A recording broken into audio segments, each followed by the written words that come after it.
केशव प्रसाद। उनके बेटे के मेरे फोन आते रहे। उनका बेटा बहू के साथ आए थे। आपकी बहू।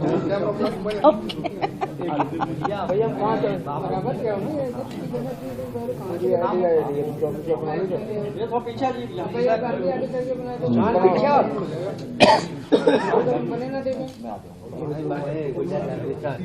भाई चलिए। शुरू कर दिए सर।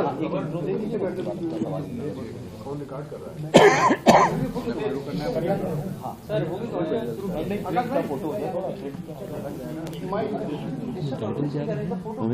प्रिंट फोटो मेरे राम आए हैं। हमारे राम आए। हमारे राम आए।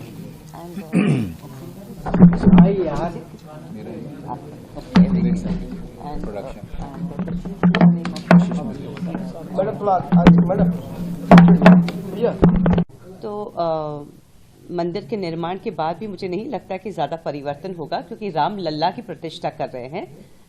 साक्षात जो मर्यादा पुरुषोत्तम राम की प्रतिष्ठा वहां पे नहीं लगा रहे हैं।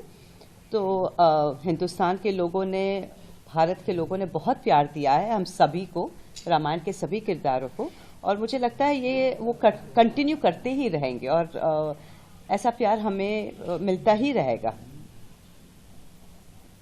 हमारे राम आए हैं सॉन्ग आ रहा है, 22 को रिलीज होगा, उसके लिए क्या कुछ कहेंगे? मैं उनको मेरी शुभकामना है। अभिषेक जी को, बहुत अच्छे प्रोड्यूसर हैं, बहुत अच्छे कम समय में हम सबको एज एक्टर्स इस सॉन्ग के लिए उन्होंने लॉक किया एंड बहुत हंसी खुशी से हम लोग ने ये गाना किया। ये गाना हमने 2 दिन में शूट किया। रात को शायद 3 बजे हमने पैकअप किया। हम लोग हनुमानगढ़ी, लता मंगेशकर चौक, और पहले दिन तो हम गुप्तार घाट पे थे। बहुत अच्छे तरीके से लोकेशन उन्होंने सिलेक्ट किए हैं और ऑल्सो बहुत अच्छे एपिसोड्स उन्होंने लिए हैं। शबरी का लिया है, हनुमान जी का एंट्री ली है, तो बहुत सुंदर तरीके से पूरी रामायण वो दर्शा रहे हैं वो 1.5 मिनट के गाने में। So we are very happy, I am very happy कि मैं उनके साथ मैं एसोसिएट कर रही हूँ। ये मेरा तीसरा गाना है, मेरे घर आए राम। ये है हमारे घर आए राम, लेकिन ये मेरे लिए ये तीसरा गाना है और मेरे 2 गाने तो बहुत सुपरहिट हुए हैं एंड मुझे पूरा कॉन्फिडेंस है कि ये वाला गाना उसको भी सरपास कर जाएगा। बताइए क्या प्राण प्रतिष्ठा समारोह का 22 तारीख का दुनिया पर क्या असर पड़ने जा रहा है, आपको क्या अनुभव है? प्राण प्रतिष्ठा श्री राम मंदिर में हो रही है और मेरा जो अपना ख्याल है वो ये है कि ये जो राम मंदिर है ये हमारा राष्ट्र मंदिर साबित होगा। पूरे विश्व में वो संस्कृति जो पीछे थोड़े कुछ वर्षों में थोड़ी धूमिल हो गई थी, वो फिर से एक संदेश जाएगा। पूरे जो हमारी विरासत है ये संस्कृति, ये पूरे विश्व को पता लगेगी। ये मंदिर हमारा प्रेरणा स्रोत होगा विश्व के लिए। हमारी अपनी आस्था का केंद्र तो है ही, हमारा ये गौरव होगा, हमारी पहचान बनेगी इससे विश्व में। और जो हमारे मॉरल्स हैं जो सभी को अपनाने चाहिए, वो इससे सबको मिलेंगे। आज इतने लोग जो हम लोग हैं, जो सनातन धर्म को मानने वाले लोग हैं, भारतीय लोग हैं, वो तो मंदिर में उस दिन दर्शन करना चाह ही रहे हैं, लेकिन पूरा विश्व ये देख रहा है कि ये क्या हो रहा है और वो पूरा विश्व उस दिन यहाँ आना चाहता है ये जानने के लिए कि ये जो हम सुन रहे हैं क्या ये संभव है ऐसा होना। आज जो ऊर्जा है, इतनी पॉजिटिव ऊर्जा है हम सब के बीच में, वही शायद विश्व के और देशों को भी लुभा रही है यहाँ आने के लिए कि हम देखें। तो राम मंदिर जो है वो पूरे विश्व के लिए एक प्रेरणा स्रोत बनेगा। अच्छा, क्या आप चाहते हैं कि काशी और मथुरा का भी विवाद इसी तरह सुलझे या? देखिए, वो विवाद जो है वो थोड़ा सा उसे हम बाद में बात करें। आज जो यहाँ रेलेवेंसी है, नहीं, आज जो यहाँ वो हर चीज का एक अपना समय होता है, अपने समय पर वो होती है चीज। जरूर हम कर्म करते हैं, प्रयत्न करते हैं, पर समय हर चीज का आता है ना। तो आपने भगवान कृष्ण भगवान राम के पात्र को जिया है जी, और अब उसी भगवान राम के प्राण प्रतिष्ठा में आप शामिल होने जा रहे हैं। क्या आपने कभी सोचा था कि ऐसा दिन आएगा? मंदिर बनेगा ये तो जरूर पता था, बिल्कुल, है ना, ये विश्वास था पूरा। प्राण प्रतिष्ठा इस तरह से होगी, इतना बड़ा इवेंट होगा ये, इसका अंदाजा नहीं था, लेट मी टेल यू, क्योंकि मेरे अपने जीवन की ये सबसे बड़ी घटना है। तो ये इस तरह से होगी, इतना ऊर्जा होगी इसमें, पूरा देश राममय हो जाएगा, पूरा विश्व जहां जहां भी राम को मानने वाले लोग हैं, इसकी कल्पना नहीं थी।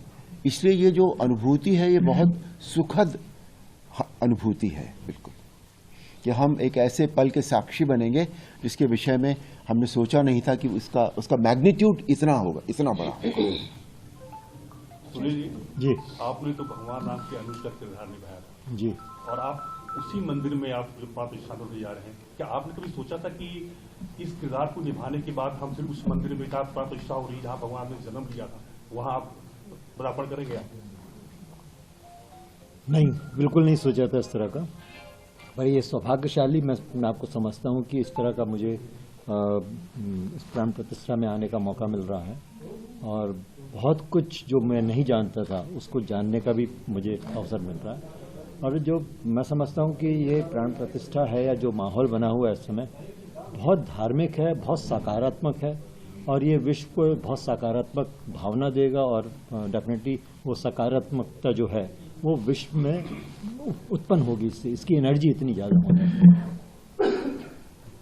कुछ लोग ऐसे हैं जिसमें जो राम को नकारते आ रहे हैं, क्या उनके बारे में कुछ बोलेंगे आप? वो नादान है, बेवकूफ़ है, मैं ये कहूँगा। उन्हें असल में राम क्या है उसका नॉलेज नहीं है। देखिए, हर आदमी को जब तक वो डीपली पढ़ेगा नहीं, जानेगा नहीं, उसको समझ ही नहीं सकता, क्योंकि जब हमें भी नहीं मालूम था, बचपन में हमने जो रामायण थोड़ी बहुत जानी थी, पढ़ी थी, उतना ही नॉलेज था, उस हिसाब से हमें ज़्यादा नहीं था, तो इतना हमें लगता नहीं था कि राम क्या है, राम कितने डीप हैं। वो एक हर तरीके से परफेक्ट है। मर्यादा पुरुषोत्तम जब उनको एक उपाधि दी गई है, क्या कहा जाता है उनको, तो इसका मतलब है कि हर तरीके की मर्यादाओं का वो को निभाते हैं। और रामायण हमें ये सिखाती भी है कि हमें मर्यादा में कैसे रहना चाहिए, और ये शिक्षा उन्हें नहीं मालूम है, ये उसका नॉलेज नहीं है, इसलिए वो उस तरह की बेवकूफ़ी कर रहे हैं। अर्जुन जी, एक सवाल है कि जो रामायण आपने जो जिस पे किरदार निभाया था, जो रामायण बनी थी, उसके बाद बहुत सी रामायण बनी, लेकिन वो रामायण जो बनी वो आज तक जो ऐसी रामायण नहीं बनी, क्योंकि विश्व विख्यात रामायण बनी। क्या आपको लगता है कि ऐसी और भी रामायण बननी चाहिए उस तरीके की, जिसको कि लोग मतलब पूरा विश्व फिर से पसंद करें? जो अभी रामायण, जिस रामायण की आप बात करें, जो रामायण हमने की थी वो बहुत पसंद की गई, उसमें कोई कमी थी? नहीं। उस तरह की तो फिर आप क्यों चाहते? उस तरह की से मतलब नहीं है। ये एक चीज यहाँ रखी हुई है तो अपने आप में पूरी है ना। कोई जरूरी नहीं है कि दूसरी चीज तब लाई जाती है जब या तो उससे अच्छी बने या उससे कम बने। उसके बराबर की चीज तो दूसरी चीज का कोई अर्थ ही नहीं है, बिल्कुल भी, है ना।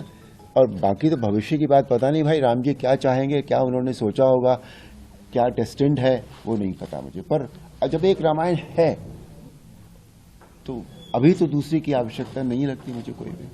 नहीं, उसके बाद बहुत सी बनी है, तमाम रामायण आई, लेकिन उस तरह की नहीं बनी। आपको लगता है कि बननी चाहिए कि नहीं, ये प्रश्न। मैं वही कह रहा हूँ, जब वो है ऑलरेडी तो दूसरी की आवश्यकता क्या है? जब वो अपने आप में कोई चीज पूरी है, संपूर्ण है, तो क्यों दूसरी बनाई जाए? और जिस दिन किसी को लगेगा तो वो बनाएगा, फिर से कोशिश करेगा कोई। अब कोशिश में कितनी कामयाबी मिलती है वो तो राम जी जाने, वो व्यक्ति जाने। अरुण जी, इस समय देखा जा रहा है कि यंगस्टर्स में भी भगवान श्री राम के प्रति धुन सुनने का जैसे पहले ट्रेंड होता था, आज का ट्रेंड लग रहा है। तो अब यंगस्टर्स के लिए क्या कहना चाहेंगे इन फ्यूचर, क्योंकि वो लोग वेस्टर्न की तरफ बढ़ रहे थे, वहीं फिर से रामायण काल को उन्होंने समझा है। मैंने थोड़ी देर पहले भी कहा था कि हम अपनी संस्कृति से थोड़ा थोड़ा दूर होने लगे थे, लेकिन अब वो माहौल फिर से बना है। तो अब वो ये जो माहौल बना है ये यहाँ it's come here to stay, ये रहेगा, ऐसे ही रहेगा। क्योंकि आज हमेशा ये होता है कि जो आगे जो झंडा लेकर चलते हैं, जो मशाल लेकर चलते हैं, वो यंग लोग होते हैं। और आज का जो यूथ है वो इस समय इतना उसका जो वो इतना रामायण के साथ जुड़ गया है, क्योंकि आज मैं देखता हूं कि जब भी मैं कहीं जाता हूं या मैं कहीं ट्रैवल करता हूं तो सबसे ज्यादा जो मिलने वाले लोग होते हैं वो यूथ होता है।